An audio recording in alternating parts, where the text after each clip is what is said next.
ঢাকা বরিশাল মহাসড়কে ভয়াবহ সড়ক দুর্ঘটনায় ৩ জন নিহত এবং অন্তত ২৫ জন আহত হয়েছেন।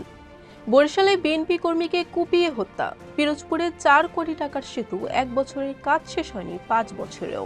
ভোলায় হাসপাতাল থেকে আসামির পলায়ন। বরিশালে গোল পাতার খেতে মিলল বৃদ্ধর রক্তাক্ত মরদেহ।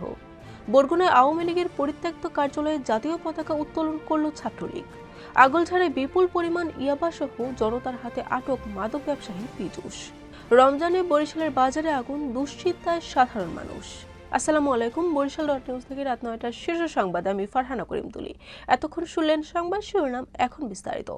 ঢাকা বরিশাল মহাসড়কের মাদারীপুরের ডাসার উপজেলার পাথরিয়ার পার মেলকাই নামক স্থানে দুটি যাত্রীবাহী বাস ও একটি ভ্যানের ত্রিমুখী সংঘর্ষে মুহূর্তেই রণক্ষেত্রে পরিণত হয় পুরো এলাকা। এতে ভ্যান চালক ও এক বাস চালক নিহত হয়েছেন। আহত হয়েছেন অন্তত ৩০ জন। বৃহস্পতিবার বেলা ১১টার দিকে এই দুর্ঘটনা ঘটে। বরিশাল সদর উপজেলার রায়পাশা করাপুর ইউনিয়নের বিএনপি কর্মী মোহাম্মদ দেলোয়ার হোসেন চৌধুরীকে কুপিয়ে হত্যা করেছে দুর্বৃত্তরা। বুধবার রাতে সদর উপজেলার শিবপাশা বাদামতলা পুল সংলগ্ন একটি ডোবা থেকে তার মরদেহ উদ্ধার করা হয়। পিরোজপুরের মঠবাড়িয়া উপজেলার ২২কুড়া তেঁতুলতলা সড়কে প্রায় ৪ কোটি টাকা ব্যয়ে নির্মিত সংযোগ সেতুর কাজ ১ বছরের ভিতর শেষ হওয়ার কথা থাকলেও ৫ বছরেও শেষ হয়নি। ফলে বিকল্প পথে ৮ থেকে ১০ কিলোমিটার ঘুরে যাতায়াত করতে হচ্ছে ৮টি গ্রামের হাজারো মানুষের।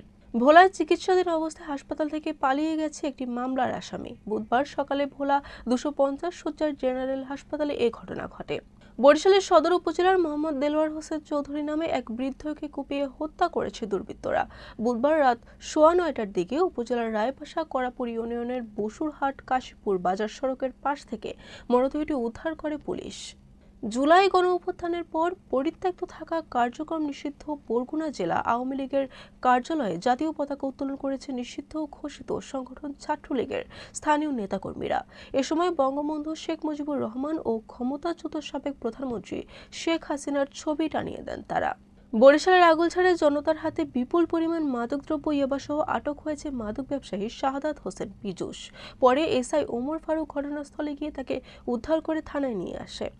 পবিত্র রমজান মাসের শুরুতেই কয়েকটি নিত্যপণ্যের বাজার অস্থির হয়েছে। গত ৩ দিনের ব্যবধানে ইফতারের প্রধান অনুষঙ্গ খেজুর, প্রোটিনের উৎস ব্রয়লার মুরগি এবং কয়েকটি সবজির দাম কয়েক দফা বেড়েছে। গতকাল বুধবার বরিশালের বাজারে খোঁজ নিয়ে এ তথ্য জানা যায়। বরিশাল নিউজ।